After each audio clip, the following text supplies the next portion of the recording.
treatment modality must function at the same magnitude as the defect or greater. An OTC, over-the-counter aspirin, may be effective for a headache, but not if that headache is a migraine. A migraine needs to be treated with potent, powerful medicines. Addiction disorder functions at different magnitudes for different people. Some addictions are acutely severe and some are comparatively moderate. The reason why there is no cure for severe pathologies is that many of them exist outside the reach of most treatments. A singular treatment or method is not powerful enough to impact the width and depth of the disorder. It is necessary to combine and hybridize methods so they enhance each other. Hypnotherapy is no different. It is a powerful modality that can be used to enhance and augment other applied methods and strategies, but should not be used alone. If a runner wants to run and complete a marathon, she may use hypnosis to augment her ability. The hypnosis is not enough to instantly create the ability to run an entire marathon, but if that jogger trains and gets fit, hypnotic suggestion will enhance the benefits of that training and fitness.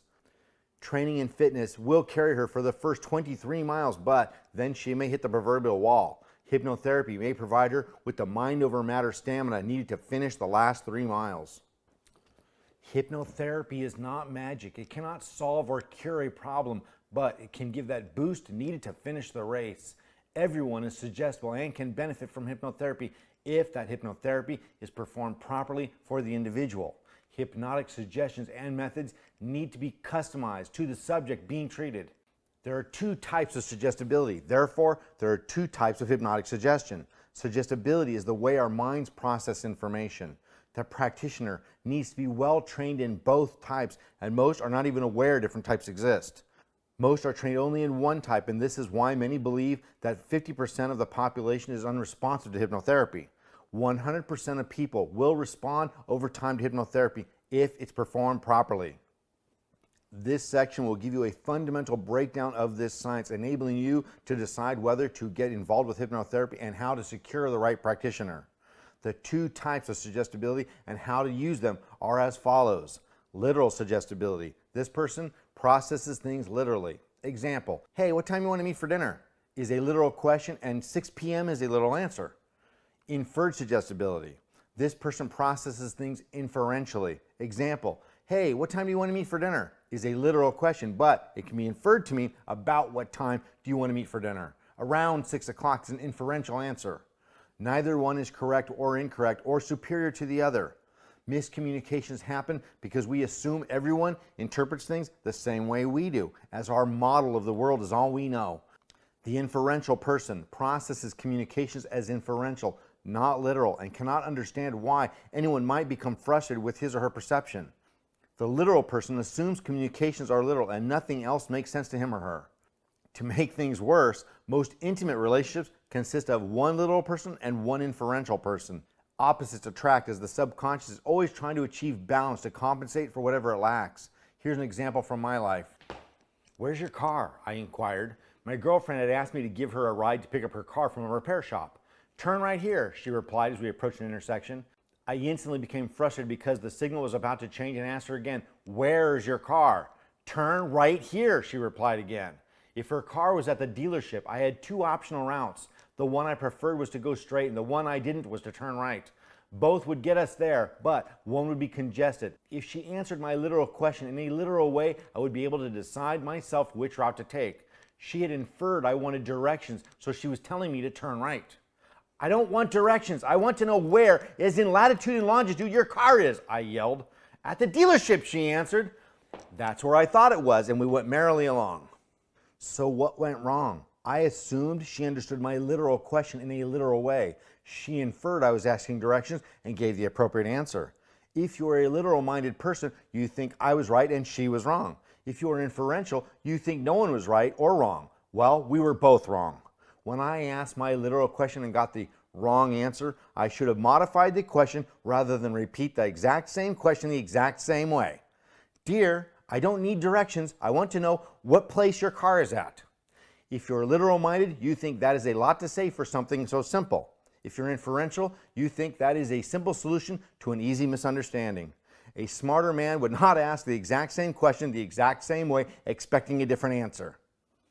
Nature has its fun, so it gets even trickier. Most people who speak literally hear inferentially. And you guessed it, most people who speak inferentially hear literally, but not always. This dynamic is relevant to hypnotherapy, as hypnotic suggestion given literally to an inferential person will not work, and literal suggestions given to an inferential person will not work. Literal suggestion: you no longer like to smoke cigarettes. They make you nauseous and hurt your throat and lungs. The suggestion is direct and literal. Inferential suggestion: I want you to imagine and visualize yourself smoking a cigarette. Now, I want you to remember what it's like to feel nauseous and short of breath. You've been nauseous and short of breath before, right? So you know what that feels like. Good. Now, I want you to remember what it's like to feel that discomfort while you get a mental image of yourself smoking. These suggestions are repeated in future sessions to associate the smoking to the discomfort. The subconscious mind infers they are related. It's easy to see that literal suggestions would be the preferred method of hypnotherapy, as it is short and direct. However, only 10% of the population is receptive to literal suggestion, and only 10% of the population is receptive to inferential suggestion. The other 80% of the population needs a combination of both, and their percentages need to be customized to the individual. The subject needs to be evaluated so it can be determined what percentage of each he or she has. By example, I am a 56% inferentially suggestible person, and my girlfriend is a 56% literally suggestible person. While it may seem like weird kismet that we are proportionally opposite-minded, it's not. Opposites attract, as our subconscious minds were instinctively drawn to each other, creating feelings of attraction partly due to our differences. If we were exactly the same, we'd get along well, sure, but we'd get along so well, we'd never evolve by challenging each other, and we'd be bored with no dynamism in the relationship. Too much difference, 80% to 20%, is dysfunctional, but not enough, and a relationship is inert and boring. There are tests to determine the percentage of emotional, physical, literal, inferential suggestibility. Many tests are accessible online. However, the only one I can personally recommend is through Hypnosis Motivation Institute, HMI. As a counselor and certified clinical hypnotherapist, I receive several calls a year from addicts and families who want to hypnotize addiction away. My reply? If I could hypnotize addiction away, I would be charging $3 million a session and would not be answering your call because I would have retired by now. It's not a magic bullet. Hypnotherapy is an enhancement to addiction treatment, not a singular treatment itself. There are many people interested in involving hypnotherapy in their treatment, and there are many who are not interested at all. I do not try to persuade or dissuade either type. If hypnotherapy is used, it is folded into the last 10 or 20 minutes of a counseling coaching session. The suggestions used are determined by the topics and words used during the session. If we discuss drug withdrawal and a metaphor of climbing uphill was used, that visual suggestion is reused in hypnosis. Each moment that passes during your detox, you can sense and feel the symptoms becoming less and less, as if you've been climbing a steep hill and now you're finally going downhill and it's getting easier to glide along. Each word is carefully chosen. If formal hypnotherapy is not used, much of the counseling and coaching language I used is designed to fit the subject's suggestibility. If they are literally suggestible, I communicate during sessions more literally, and if they are more inferential, I advise in inferences. No one needs to be clinically hypnotized to benefit from powerful communications that is packaged the way his or her mind can process it. All of us assimilate and understand things that are in a language we're most familiar with. Suggestions need to be accessible.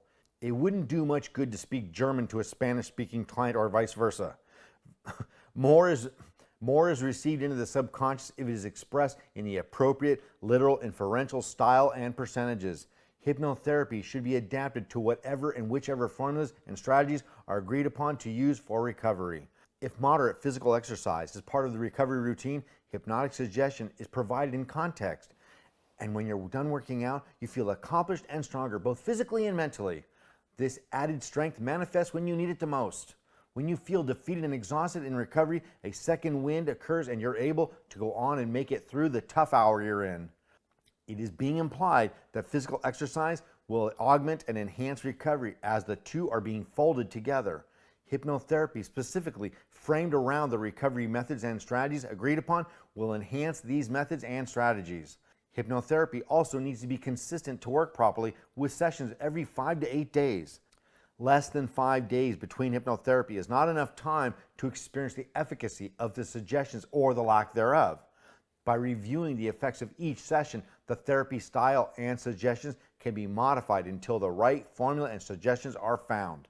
Too much time, more than 8 days between, and the subconscious reverts back to the old ways, making the methods seem ineffective when they're not. I highly recommend using hypnotherapy to augment recovery strategies. Hypnotherapy performed outside of you is called auto-hypnosis. It is much more powerful and has more versatility than self-hypnosis. In self-hypnosis, the subject is left to create and invent the suggestions to be used. The problem is that the subconscious will influence that process and becomes the source of some of the suggestions, making them counterproductive. The afflicted subconscious will subtly choose and support suggestions that may not work at all or could even make things worse. The subconscious's prime directive is to protect that which is familiar, i.e. addiction. As a clinical hypnotherapist, I teach my clients self-hypnosis and then review the suggestions they choose before they use them.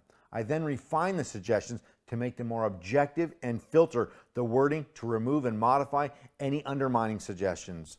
It is not recommended to create your own suggestions or to use generic ones pulled from a source that is not familiar with you or your issues. No internet or books. Suggestions must be customized to your personality, suggestibility, and specific issues to remove the risk of intensifying the issues. John Kappas was the founder of Hypnosis Motivation Institute, HMI. His work and insights into the subconscious and the conscious minds are revolutionary and profound. So much of this book's strategies and formulas are evolved from his discoveries.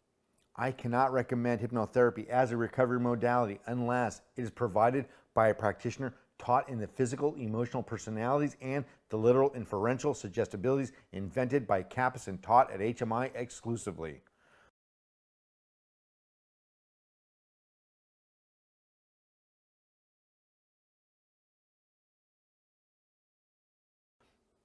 While I am confident there are other qualified and skilled hypnotherapists, I simply cannot recommend them. If you want to enhance a recovery modality as an addict or as a counselor, study HMI's techniques. They have a complete DVD course that is thorough and effective. This is not a paid endorsement, just one of the effective and powerful tools I've used to enhance clients' recoveries.